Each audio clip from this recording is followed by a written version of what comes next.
Far away, in a magical land, there lives a little fairy called Bobby.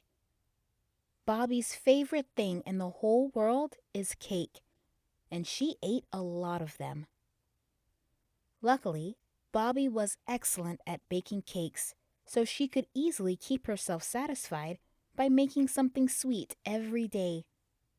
She baked syrupy sponges, sticky buns, chocolate rolls, nutty tarts, jammy tray bakes, and anything else she could think of as long as it was sweet.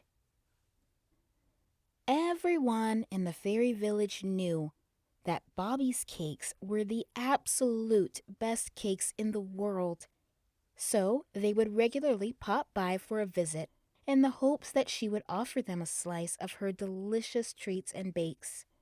Bobby was a very generous fairy, so she didn't mind sharing with her neighbors and friends. She always made sure she baked a little extra so she had enough to give away to her visitors. Sometimes even travelers who were just passing through the fairy village would stop at Bobby's door. She wasn't sure how they knew about her, but she would always oblige. One afternoon, Bobby was having tea with her neighbor and friend Rosie. They were catching up the gossip from the fairy village and tucking into a batch of freshly made Chelsea buns that Bobby baked earlier when there was a knock at the door. "I wonder who that could be," Bobby said to her neighbor Rosie. "I bet it's someone else popping round for tea and cake. I better let them in." Bobby opened the door and saw it wasn't a neighbor at all. It was one of the royal guardsmen. "I am here on behalf of the princess," the guardsman said with an authoritative tone. "The princess has heard everyone in the forest talking about the fairy who makes the best cakes in the world, and she wants to try them for herself." "Oh my," thought Bobby. She knew her cakes were popular in the fairy village, but she had no idea the whole forest knew about her cakes, let alone the princess herself. "It is the princess's birthday this week. You must bake an excellent cake and present it to Her Highness at the castle in time for her royal birthday party," the guardsman told Bobby. Bobby was so surprised by the news she could barely speak. But she managed to say, "Yes, thank you.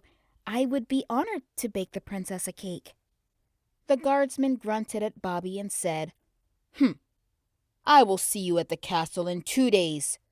Bring enough cake to feed all of the princess's guests." Then he turned around on his heel and marched off before Bobby could ask any questions. "2 days?" she exclaimed to her friend Rosie. "However will I be able to make a cake good enough for a princess and all of her guests in just 2 days?" "That is very short notice," Rosie agreed, nervously taking another sip of tea and a bite of her Chelsea bun. "And my oven is only tiny," cried Bobby. "It's the perfect size for making small cakes for small fairies. But I'll never be able to make a cake big enough to feed a princess." Tears started rolling down Bobby's cheeks as she felt overwhelmed by the task.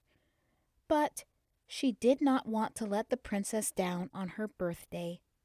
"Don't worry," said Rosie. "I will help you and we will think of a plan together." "Oh, good! My cake has arrived!" exclaimed the princess. "Thank you, Jeff. Leave us," she said to the guardsman as she turned to face Bobby. "I've heard such wondrous things about your cakes. I simply must try one," said the princess to Bobby.